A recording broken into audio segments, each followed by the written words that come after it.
नमस्कार साथियों, आज की वीडियो में हम आतंक कॉमिक्स का पार्ट 1 एक्सप्लेन करेंगे।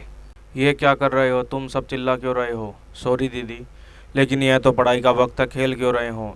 उधर देखो ना भारती दीदी, यहाँ पर पानी की प्रॉब्लम को सॉल्व करने के लिए राज भैया बोरिंग करवा रहे हैं।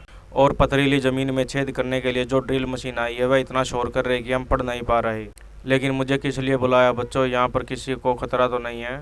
नागराज, हमने तो तुमको अपने साथ खेलने के लिए बुलाया है। नागराज, खेलने के लिए? यह तो तुमने गलत किया बच्चों। यह सच है कि बच्चे मुझे बहुत प्यार करते हैं। मैं बच्चों के साथ खेलना चाहता हूँ और उनके को खुश देखना चाहता हूँ। लेकिन यह भी सच है कि मैं एक क्राइम फाइटर हूँ। अपराध का विनाश करके स्वस्थ समाज की स्थापना करना मेरा लक्ष्य है। तुमने मुझे अपने समय बिताने के लिए बुलाया। हो सकता है कि इस वक्त मैं किसी अपराधी से लड़ रहा होता, या किसी इंसान को मौत के मुंह से बचा रहा होता, या फिर कोई और जरूरी काम कर रहा होता। हमसे गलती हो गई है, हम हमें माफ़ कर दो नागराज। अब हम तुम्हें ज़रूरत पड़ने पर ही बुलाएंगे। प्रॉमिस? प्रॉमिस नागराज। तो फिर मुंह लटकाए क्यों खड़े हो? चलो खेलते हैं। पर हम खेलेंगे क्या? गेम्स रूम की चाबी तो राज भैया के पास है। और फिर नागराज को हम सबके साथ एक साथ रोक रहा है। कम से कम सर पर बाल को गोल में तो जाने दो नागराज। इस वक्त बच्चों के साथ बच्चा बने हुए नागराज को देखकर कोई सोच सकता है कि वो जहरीला फौलाद है जिसे देखकर अपराधियों और आतंकवादियों के होश उड़ जाते हैं। सिर्फ नागराज को ही देखते रहेगा पांड्या, या पर पानी भी निकालेगा। ये 2-in-1 ड्रिलिंग मशीन जरा भी आराम करने नहीं देती। फटाफट ड्रिल कर देती है और फिर गंदा पानी बाहर निकाल देती है। ये नहीं सोचती कि 2 दिन का काम 1 दिन में हो जाता है। हर वक्त गलती ही। अरे पानी आना बंद हो गया, कुछ गंदगी फंस गई होगी। सक्शन मशीन का प्रेशर बढ़ाओ। बढ़ा रहा हूँ उस्ताद, लेकिन फंसने वाली चीज़ बहुत मोटी है, टाइम लगेगा। ये क्या फंसा हुआ पाइप में? नागराज, ये कौन सी दुनिया है? नागराज, ये बोरिंग का पाइप फाड़ कर निकला है। पानी के साथ साथ एक अंडरग्राउंड मुसीबत भी ऊपर आ गई। बच्चों यही रहना, मैं अभी आया। इसको छोड़ दो भाई, दुनिया के दर्शन तुमको मैं कराता हूँ। तूने एक मामूली इंसान होकर हंकारा पर वार किया। हंकारा तुझे इसकी सजा देगा, जरूर देगा। किरण वार कर रहा है, कर ले। ऐसे वार नागराज रोज झेलता है। अरे अरे, मेरा एक सांप बगैर मेरे आदेश के मेरे शरीर से निकल कर यह वार झेल रहा है, पर क्यों? मेरे आदेश पर नागराज, और तुम्हारी क्यों का जवाब तुम्हें सामने है। अभी ये हालत तुम्हारी होने वाली थी, यह जादुई वार था। धन्यवाद सोडांगी, अभी मैं अति आत्मविश्वास के चक्कर में मारा जाता। मारा तो तू जाएगा नागराज। तू अपनी मौत को सिर्फ थोड़ी देर के लिए टाल सकता, हमेशा के लिए नहीं। मेरा जादुई वार तुझे विखंडित कर देगा, हवा में मिला देगा। मर गया नीच। तुम्हारी जुबान गंदी है, इसलिए तुम्हारी भाषा भी खराब है। मैं अभी इसको बाहर खींचकर साफ कर देता हूँ। अरे तू वापस कैसे आ गया? बच कैसे गया? यह तो असंभव है। तेरा वार लगने से पहले ही मैं खुद कणों में बदल गया था अंकारा। अब तू मंत्र बोलकर जादुई हमला नहीं कर सकता। मेरी जीभ खींच ली इसने। अब मैं जादुई वार करने के लिए मंत्र नहीं बोल सकता। लेकिन अंकारा सिर्फ जीभ का मोहताज नहीं है, मेरे पास और भी शक्ति है। जादुई सींग है मेरे पास। मैं तेरे मस्तिष्क में सूक्ष्म सर्व भेजकर अब जान लूंगा कि तू कौन है और तेरा मकसद क्या है। नागराज को सर्प छोड़ने का मौका ही नहीं मिला। ये क्या है? इसका सिंग दसते ही जमीन में एक अजीब सी ऊर्जा दौड़ रही है, लेकिन ये ऊर्जा मुझे कोई नुकसान नहीं पहुंचा रही है। तो फिर उस ऊर्जा का मतलब क्या है? नागराज की आंखें नजरें उठी और उसका दिल दहल गया। यह क्या मैं देख रहा हूँ, पर यकीन नहीं कर पा रहा हूँ। वेदाचार्य भविष्य धाम की इमारत जिंदा उठी है और मुझ पर हमला कर रही है। यह तो जादू है। लेकिन तू सफल नहीं होगा अंकारा। नागराज तेरे जादू को तोड़ देगा, तेरे जादू से बने हर चीज को तोड़ देगा। नहीं कर पाएगा नागराज। तू जो भवन जीव के वारों को अपने तक पहुंचने नहीं दे रहा ना, एक बार भवन जीव तुझको निकल जाए तो मेरा जादू तोड़कर कभी बाहर नहीं आ पाएगा। लेकिन भवन जीव तुझे निकलेगा कैसे? हाँ, एक रास्ता है। अरे ये भवन जीव मुझे छोड़कर बच्चों की तरफ लपक रहा है, उनको अपने अंदर खींच रहा है। हाँ नागराज, अब तू खुद जाएगा भवन जीव के मुंह के अंदर, क्योंकि मैं देख चुका हूँ तू बच्चों से कितना प्यार करता है। जरूर जाऊंगा। ये तो सिर्फ भवन जीव का मुंह है। मासूम बच्चे को बचाने के लिए तो मैं मौत के मुंह में भी कूद सकता हूँ। घुस गया नीच मानव भवन जीव के अंदर। अब वह बाहर कभी नहीं निकल पाएगा। अब यह यंत्र ले जाने से मुझे कोई नहीं रोक सकता। यह भूमिगत जल को निकाल देगा और रक्त शिरोमणि विभत्सु आज़ाद हो जाएगा। भाग्य हमारे साथ है, मानवों के साथ नहीं। चल मेरे साथ। नागराज भवन जीव के अंदर मौत से जूझ रहा था। नागराज घबराओ मत बच्चों, मैं आ रहा हूँ। सरिये मुझे जकड़ रहे हैं। मैं अब इच्छाधारी शक्ति का प्रयोग करके आज़ाद हो जाता हूँ। अरे मेरी इच्छाधारी कण इस जादुई शिकंजे के पार नहीं जा पा रहे हैं, और 3 पलों के बाद मुझे सामान्य रूप में आना ही पड़ेगा। ये टुकड़े तो मेरी हड्डियों को तोड़ डालेंगे। उधर बच्चों की कैद में दरवाज़ा ही बंद हो रहा है। शारीरिक शक्ति का प्रयोग के अलावा और कोई रास्ता नहीं है। ये सरिये मुझसे लिपट तो रहे हैं, लेकिन मैं इनको दीवारों से अलग कर दूंगा। अब इससे पहले बच्चों को इस कमरे से में निकलना होगा। इस दीवार पर मेरे वार का कोई असर नहीं हो रहा। ध्वंसक सर्प का भी बेअसर है। अब क्या करूं? नागराज हमको बचाओ, कमरा छोटा होता जा रहा है, दीवार हमको पीसने के लिए हमारे पास आती जा रही है। यहाँ पर भी यही हो रहा है बच्चों, पर घबराओ मत, मैं तुमको एक खरोच तक नहीं लगने दूंगा। क्या करूँ, ये दीवार तो हिल तक नहीं रही। जादू को जादू ही काट सकता है। इस जादुई दीवार को तोड़ेंगी जादुई सलाखें। नागराज घबराओ मत बच्चों, मैं आ रहा हूँ। मैं अभी तुम लोगों को यहाँ से बाहर ले कर जाता हूँ। जमीन हिल रही है नागराज, भवन जीव हिला रहा है, डरो मत बच्चों। मुझ पर कसे सरियों के शिकंजे खुल गए हैं, यानी भवन जीव मुझे जहाँ पर लाना चाहता था वहाँ ले आया है, पर कहाँ। बिल्डिंग हिलती जा रही है और अब पानी के पाइप से पानी भी निकल कर भर रहा है। शायद भवन जीव हमें डुबो कर मारना चाहता है, लेकिन नागराज मेरे बदन में जलन हो रही है। समझा, हम भवन जीव के पेट में है। ये भोजन पचाने वाला रसायन है, पानी नहीं, और हमको हिलाया इसलिए जा रहा था कि हम ये रसायन जल्दी घोल ले और खुद मर जाएं। लेकिन बच्चों को तो बचाना ही होगा, पर कैसे? राजनगर भी इस मुसीबत का एक हिस्सा बनने वाला था। ध्रुव सर, वो दोनों गुंडे ज्वेलरी शॉप से करोड़ों का माल लूट कर और एक गार्ड को घायल करके फरार हो गए। मुझे सूचना 2 मिनट पहले ही मिल गई थी। इस ट्रैफिक में इनका भाग पाना असंभव है, ये जल्दी ही पकड़े जाएंगे। ध्रुव पीछे लग गया है। लगने दो, हमारा प्लान फुल प्रूफ है, हमको कोई नहीं पकड़ सकता। वो पुल पर आ गए हैं सर। ध्रुव पीछे हैं और आगे हम। अब तो समझो कि ये पकड़े गए। लेकिन अब समझा हमारा प्लान। अब हम जहाँ चाहेंगे वहाँ पर हम बाहर निकलेंगे। पानी में हमको कौन पकड़ेगा? ध्रुव। ध्रुव हमको कैसे पकड़ेगा? वह इतनी जल्दी मास्क और सिलेंडर ला ही नहीं सकता, और जब तक वह डुबकी मारने का सामान लाएगा। ध्रुव पानी में सांस ले सकता है।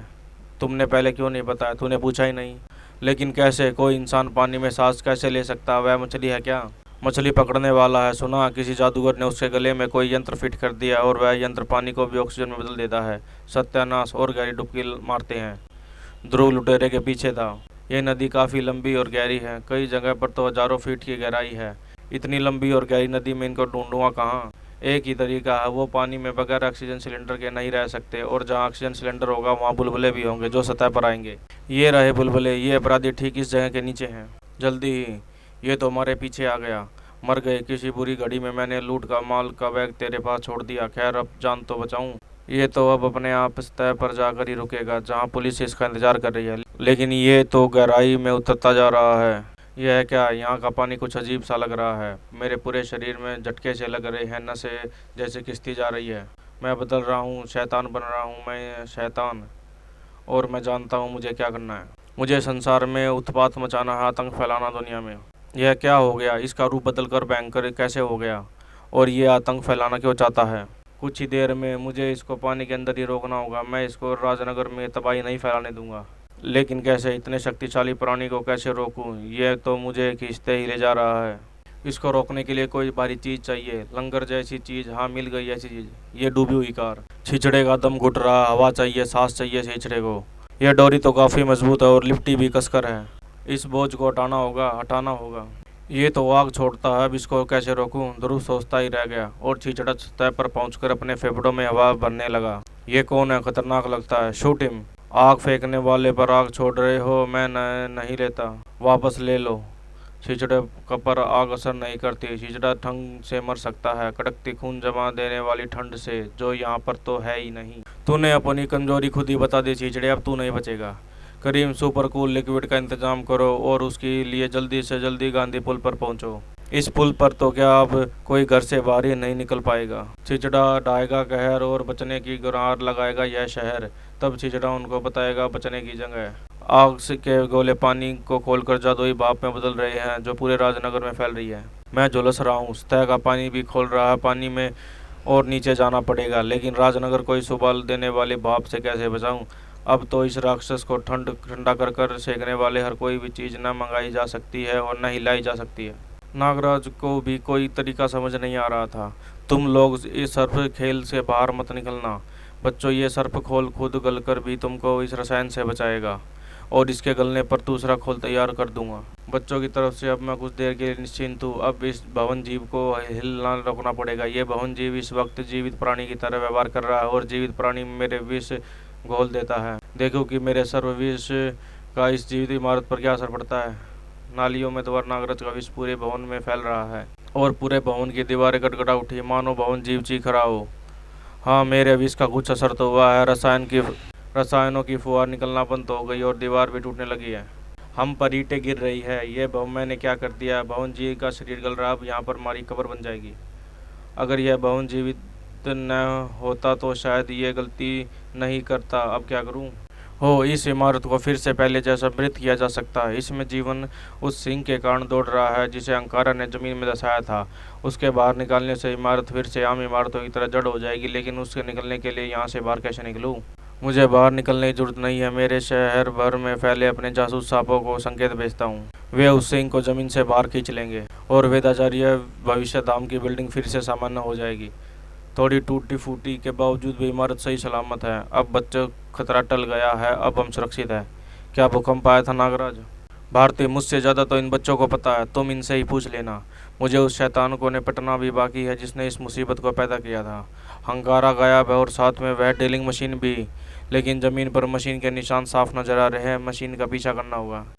राजनगर वासियों पर बड़ी मुसीबत टूट पड़ी थी।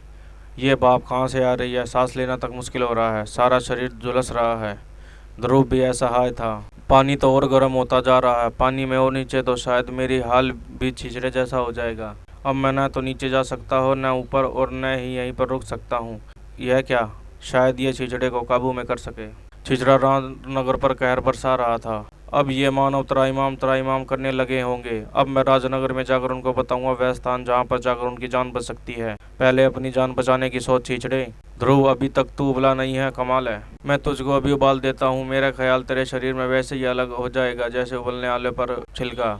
गर्मी तुम्हारे दिमाग पर चढ़ गई है, उसको ठंडा करना पड़ेगा। इस सिलेंडर में भरी हाई प्रेशर लिक्विड ऑक्सीजन द्वारा जो अत्यधिक ठंडी होती है। दिमाग सुन्न हो रहा है, भाप बननी भी बंद हो रही है, लेकिन मैं हार नहीं मानूंगा। चारों तरफ फैली गर्मी इस ठंड को जल्दी ही दूर कर देगी। उससे पहले मैं तेरे होश से तुझे अलग कर दूंगा। ध्रुव के वार शक्तिशाली तो थे, लेकिन इतने नहीं कि एक राक्षस को बेहोश कर सके। अब तू नहीं बचेगा, तुझे फाड़ डालूंगा मैं। यह क्या हो रहा है? पानी के भंवर कैसे पैदा हो रहा है? यह मुझे नीचे खींच रहा है। मेरे नीचे भी भंवर बन रहा है। यह प्राकृतिक नहीं लगता, किसी का काम हो सकता है। यह किसका गड़बड़ है? कुछ ही पलों में भंवर ध्रुव और छिछड़े को दोनों को निकल गया और सतह पर धीरे धीरे शांत हो गई। नागराज ड्रिलिंग मशीन के निशानों का पीछा करते हुए महानगर से दूर आ गया था। यह तो मैं नेशनल फॉरेस्ट में आ गया हूँ, महानगर और राजनगर के बीच में फैला हुआ जंगल। लेकिन ओंकारा ड्रिल मशीन को यहाँ क्यों ले आया है? यह रहा ओंकारा ड्रिल मशीन के साथ। ये यहीं की ज़मीन से पानी क्यों निकाल रहा है? कुछ चक्कर है, इसको रोकना होगा तुरंत। नागराज, तू भवन जीव से बचकर कैसे आ गया? अभी बताता हूँ। पहले पाइप में सर्पसेना को फंसाकर पानी को बाहर आना निकाल तो रोक लो। मशीन टूटने के बावजूद भी पानी तो निकलता ही जा रहा है। इसमें तेरी जरूर कुछ ऐसी भला होनी है जो नहीं होना चाहिए। पानी का निकलना रुक गया और सिर्फ तेरी जान का निकलना बाकी है। तू विष फुकार के मेरी जान जरूर ले सकता है नागराज, लेकिन तुझे इसका मौका मिलेगा नहीं, क्योंकि तूने अपने कब्र अपने आप ही खोद ली है। अपने सर्पों को इस जल के स्पर्श करा के इस जल के जादू को अपने अंदर घोला हुआ है, और अब वही जादू तेरे सर्पों के अंदर घुल गया है और तेरे सर्प के अंदर राक्षसी शक्तियाँ समा चुकी है। अब निपट ले अपनी मौत से। मैं तब तक भूमिगत जल को बाहर निकालता हूँ। और यहाँ पर आतंक कॉमिक्स का पार्ट 1 का अंत होता है। जल्दी हम इसके दूसरे भाग के साथ आपके सामने पेश होंगे। भाइयों, लाइक, शेयर और सब्सक्राइब जरूर करें। धन्यवाद।